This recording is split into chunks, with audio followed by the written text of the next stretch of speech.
అందరికీ నమస్తే అండి. Good morning. మార్నింగ్ న్యూస్లో ప్రధాన దినపత్రికల్లో వచ్చినటువంటి ముఖ్యమైనటువంటి వార్తలు మనం చూద్దాం. కేవలం 12 నిమిషాల వ్యవధిలోనే 4 పత్రికల్లో ఏ పేపర్లో ఎలాంటి వార్తలు హైలైట్ చేశారు, ఏంటి పరిస్థితి అనేది మనం చూద్దాం. లేట్ చేయకుండా మనం వార్తల్లోకి వెళ్ళినట్లయితే, ముందుగా బంగారం రేట్ అయితే బాగా పెరిగిపోయింది. అంటే ఎందుకు పెరిగిందంటే దిగుమతి సుంకం కూడా విధిస్తున్నారు ఇప్పుడు బంగారం మీద. 1 గ్రాముకి వచ్చి 1250 రూపాయలు పై మాటగా పెరిగింది. దీనివల్ల ఇప్పుడు సామాన్యులు బంగారం ఇక కొనాలి అనే ఆలోచన కూడా ఇక ఉండదన్నమాట. పసిడిపై భారీగా సుంకం 6 నుంచి 15% చేరిక. 10 గ్రాముల బంగారం ఎంతో తెలుసండి? 1,66,250 రూపాయలు. కిలో వెండి ధర ఎంతో తెలుసా? 2,99,000 రూపాయలు అక్షరాల. విదేశీ మారకపు ద్రవ్యాన్ని జాగ్రత్తగా వాడుకునేందుకు వీలుగా బంగారం కొనడాన్ని ఏడాది పాటు ఆపేయాలని ప్రధానమంత్రి ప్రజలకు పిలుపునిచ్చిన 3 రోజుల్లోనే విలువైన లోహాలపై దిగుమతి సుంకాలను భారీగా పెంచుతూ ప్రభుత్వం బుధవారం అదే ఆదేశాలు జారీ చేసింది. ఇప్పటి వరకు బంగారం వెండిపై దిగుమతి సుంకం 6% కాగా దీన్ని 15% పెంచుతూ ఆదేశాలు ఇచ్చింది. ప్లాటినంపై సుంకం 6.4% నుంచి 15.4% పెరిగింది. ఫలితంగా ఒక్క రోజులోనే మేలిమి అంటే బంగారం 24 క్యారెట్ల బంగారం 10 గ్రాముల ధర 9,000కు పైగా పెరిగింది. 1,66,250కు కిలో వెండి 21,000 దూసుకువెళ్ళి 2,99,000కు చేరింది. పసిడిపై ప్రాథమిక కస్టమ్స్ సుంకం 5% కాగా ఇప్పుడు 10% అయ్యింది. ఏంటంటే దిగుమతి సుంకం విధించడానికి ఇప్పుడు కేంద్ర ప్రభుత్వం వెనకాల ఆడిస్తున్నటువంటి ఇదన్నమాట. ఇది పశ్చిమాసియా యుద్ధం గట్టిగా ఎవరు మాట్లాడలేకపోవటం వల్ల కొన్ని దేశాలు మాత్రమే మాట్లాడటం వల్ల వచ్చింది ఇదంతా. ఆ యుద్ధం ఆగితే ఇక్కడంతా బాగుంటుంది. ఇక ఆ యుద్ధం కారణం చూపి ఇక దేశాల్లో ఇది పరిస్థితి ఇలా ఉంటుందన్నమాట. దిగుమతి సుంకాలు పెంచేశారు ఆ యుద్ధాన్ని అడ్డం పెట్టుకొని. ఇక నిన్న నీట్ కేసు ఏదైతే వైద్య విద్యార్థులకు సంబంధించిన నీట్ ఎగ్జామ్ పేపర్ లీక్ అయిందన్నారు కదా రాజస్థాన్లో, ఇప్పుడు దానికి సంబంధించి 5గురు అరెస్ట్ అయ్యారు. నీట్ కేసులో 5గురు అరెస్టు. దేశవ్యాప్తంగా సిబిఐ సోదాలు. కదులుతున్న లీకేజీ డొంక దర్యాప్తు సంస్థ అదుపులో 24 మంది.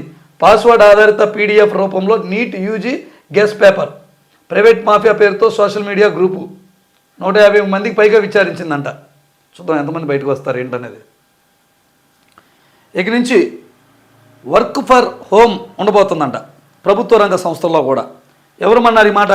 మన ముఖ్యమంత్రి చంద్రబాబు నాయుడు గారు నిన్న అమరావతి పరిధిలోని నిడమరులో ఒక వైద్య కళాశాలకు, కీమ్స్ ఆధ్వర్యంలో నడుస్తున్నటువంటి ఒక వైద్య కళాశాలకు శంకుస్థాపన చేశారు. ఈ శంకుస్థాపన సందర్భంగా అనంతరం ఆయన మీడియాతో ఈ మాట మాట్లాడారు. ప్రభుత్వ రంగంలోనూ work for home. Security fashion కాదు, కాన్వాయ్లో వాహనాలు కూడా తగ్గించమంటున్నారు. పశ్చిమాసియా యుద్ధ నేపథ్యంలో చంద్రబాబు సూచన. అమెరికాలో కంటే రాష్ట్రంలో అత్యుత్తమ పర్యటన ప్రాంతాలు. గ్రాండ్ క్యాన్యాన్ కంటే గండికోట బాగుంటుందన్న సీఎం. కాన్వాయ్లో వాహనాలు ఎందుకు తగ్గించమన్నారు? నేను ఎప్పుడైతే నరేంద్ర మోదీ పిలుపునిచ్చారో బంగారం కొనొద్దు, డీజిల్ తక్కువగా ఇదండి, అవసరమైతే ప్రయాణించండి, ఎక్కువ మెట్రోనే యూజ్ చేయండి, బస్సులనే ఎక్కండి, ఇలాంటి మాటలు మాట్లాడినప్పుడు వచ్చినటువంటి ప్రధాన విమర్శలు ఏంటయ్యా అంటే, మరి నిన్న హైదరాబాద్ మీరు ప్రత్యేకంగా విమానంలో వచ్చి ఢిల్లీ నుంచి అక్కడి నుంచి 1000 కారు ర్యాలీతో వెళ్ళారు కదా అని సోషల్ మీడియాలో గట్టిగా నిలదీశారు. సోషల్ మీడియా అవగాహన కలిగిన వాళ్ళు. అందుకు నెటిజన్లు అలా ఫైర్ అవడంతో చంద్రబాబు నాయుడు గారు కాన్వాయ్లో కూడా వాహనాలు తగ్గించమంటున్నారు. ఇది పరిస్థితి. పశ్చిమాసియా యుద్ధ పరిస్థితుల నేపథ్యంలో ప్రధానమంత్రి నరేంద్ర మోదీ ప్రకటించిన 8 అంశాలని ప్రతి పౌరుడు తప్పక పాటించాలని ముఖ్యమంత్రి చంద్రబాబు నాయుడు పిలుపునిచ్చారు. దీనికి సంబంధించి నేడో రేపో రాష్ట్ర ప్రభుత్వ పరంగా ఒక కార్యాచరణ ప్రణాళిక ప్రకటిస్తామని వెల్లడించారు. వర్క్ ఫ్రమ్ హోమ్ విధానాన్ని ప్రభుత్వ రంగంలోనూ అమలు చేస్తామని స్పష్టం చేశారు.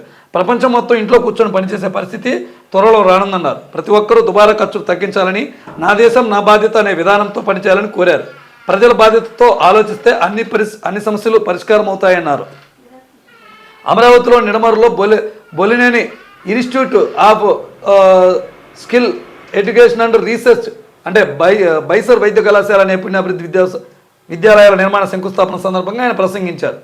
ఎక్కడో జరుగుతున్న అమెరికా ఇరాన్ యుద్ధం మన దేశంలో సమస్యలకు కారణమైందని, గ్యాస్, పెట్రోల్, డీజిల్ సరిగా సరఫరా కావడం లేదు, ఆర్థిక వ్యవస్థ అతలాకుతలమయ్యే పరిస్థితి వచ్చింది, భవిష్యత్తులోనే ఇలాంటి అంతర్జాతీయ సంక్షోభాలు మరిన్ని వస్తాయి, వీటిని సమర్థంగా ఎదుర్కోవాలని చంద్రబాబు నాయుడు పేర్కొన్నారు.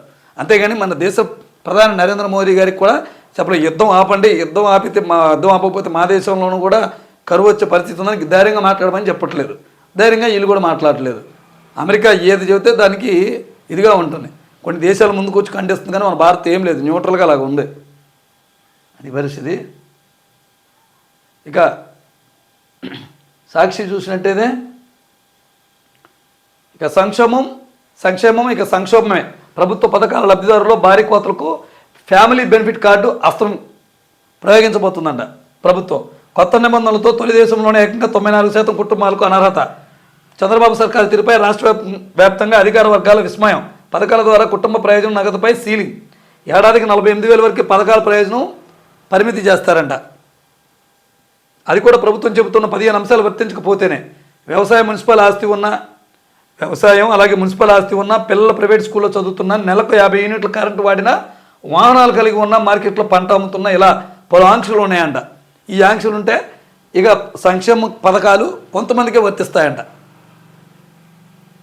కరెంటు వాడకాన్ని నిర్ధారించేందుకు ఆధార్తో మీటర్ కనెక్షన్తో అనుసంధానం చేయబోతున్నారంట. ఈ ప్రతిపాదన ఇప్పటికీ 1.70 కోట్ల కుటుంబాలు వడపోత పోసారంట. ఇందులో కేవలం 10.2 లక్షల కుటుంబాలు ఎంపిక. ఈ కుటుంబాల నుంచి కూడా అత్యంత పేదల జాబితా తయారీకి కసరత్తు. కమ్యూనిటీ రీసోర్స్ పర్సన్ ద్వారా కేతోసాలో మరో సర్వే. చూడండి, సంక్షేమ పథకాల కోత విధించేందుకు ప్రభుత్వం ఇలా ఆధార్తో ఈ మీటర్కి అనుసంధానం చేయటం అసలు నిజమైన పేదలలో ఒడిసిపట్టే పరిస్థితిలో ఉంది. అంటే వీళ్ళు ఇచ్చే సంక్షేమ పథకాలు ఎక్కడానికి ఇది కారణం అన్నట్టుగా వారుతుందన్నమాట. ఇక పసిడి రేటు పైకి ఉన్నాయి వారుతుంది కదా. అదే ఇక చూడండి, మద్దతు ధర పెంపు పైసల్లోనే. నామమాత్రపు మద్దతు ధరపై అన్నదాత ఆవేదన. ధాన్యానికి కిలోకు 72 పైసలు పెరుగుదల. గత ఏడాదితో పోలిస్తే పెరిగింది 3 పైసలేనంట.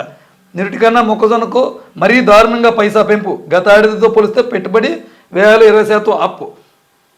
పెరిగిన మద్దతు ధర మాత్రం 8.6% లోపే. ధరలు ఎలా ఉంటే పంటలు ఎలా పండించాలంటూ రైతులు ఆక్రోశం.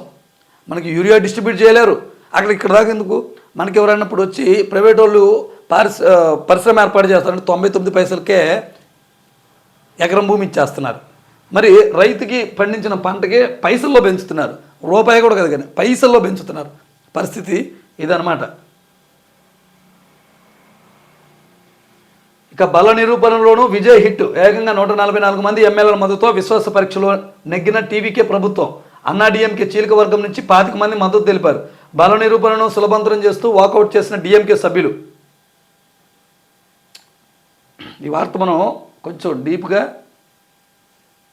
అనాలిసిస్ చేద్దాం. ఒక్క నిమిషం ఇక్కడ చూద్దాం. ఇక్కడ చూడండి, ఈరోజు ప్రధాన వార్తగా ప్రజాశక్తిలో కూడా ఇదే వార్తనిచ్చారు. విశ్వాస పరీక్షలో నెగ్గిన విజయ్ సర్కార్. అనుకూలంగా 144, వ్యతిరేకంగా 22 మంది ఎమ్మెల్యేల ఓటు. డిఎంకే పిఎంకే ఎమ్మెల్యేల వాకౌట్. కాంగ్రెస్, లెఫ్ట్, వీసీకే, ఐయుఎంఎల్తో పాటు అన్నాడీఎంకే రెబల్ ఎమ్మెల్యేల మద్దతు.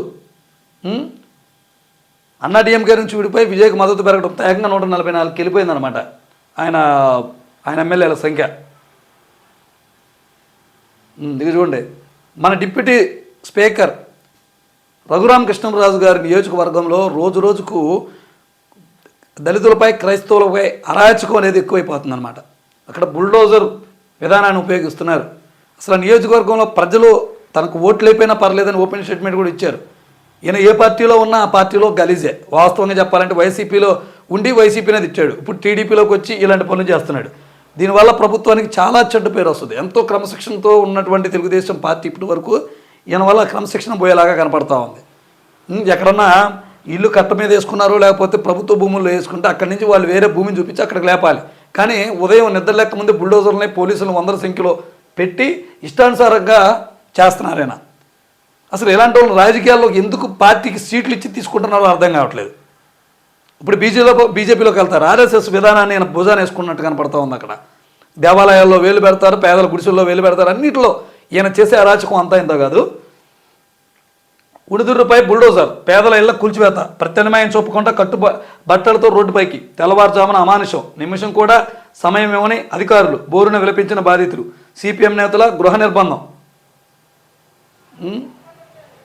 చూడండి, ఇది పరిస్థితి.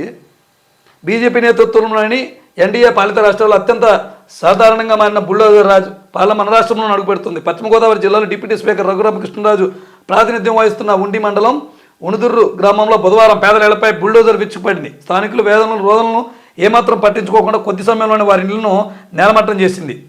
ఈ అక్రమ కూల్చివేతలు ఆపాలని సిపిఎం డిమాండ్ చేసింది. పోరాటం చేయకుండా అవసరం చేశారనుకోండి. అది సైబర్ నేరాలు అరికట్టండి. అధికారులతో సీఎం ఆదేశం. సమీక్ష సమావేశం చేశారు నిన్న. పెరుగుతున్న ఎండల తీవ్రత. విపత్తుల నిర్వహణ సంస్థ రాష్ట్రంలో ఎండ తీవ్రత వడగాల్పులు మరింత పెరగనున్నాయి. గురువారం గరిష్టంగా 43 నుంచి 44 డిగ్రీల మధ్య ఉష్ణోగ్రతలు నమోదయ్యేందుకు అవకాశం ఉందని విపత్తుల నిర్మాణ సంస్థ మేనేజింగ్ డైరెక్టర్ జైన్ బుధవారం ఒక ప్రకటనలో పేర్కొన్నారు. అల్లూరు సీతారామరాజు జిల్లా జీకే వీధి మండలం, పోలవరం జిల్లా చింతూరు, కోనవరం, గుర్తేడు మండలాల్లో వడగలుపులు వీచే అవకాశం ఉందన్నారు. చూడండి, బాగా పెరిగిపోతుంది మనకి. సో ఇవి ఈరోజు దినపత్రికలోని ప్రధాన వార్తలు.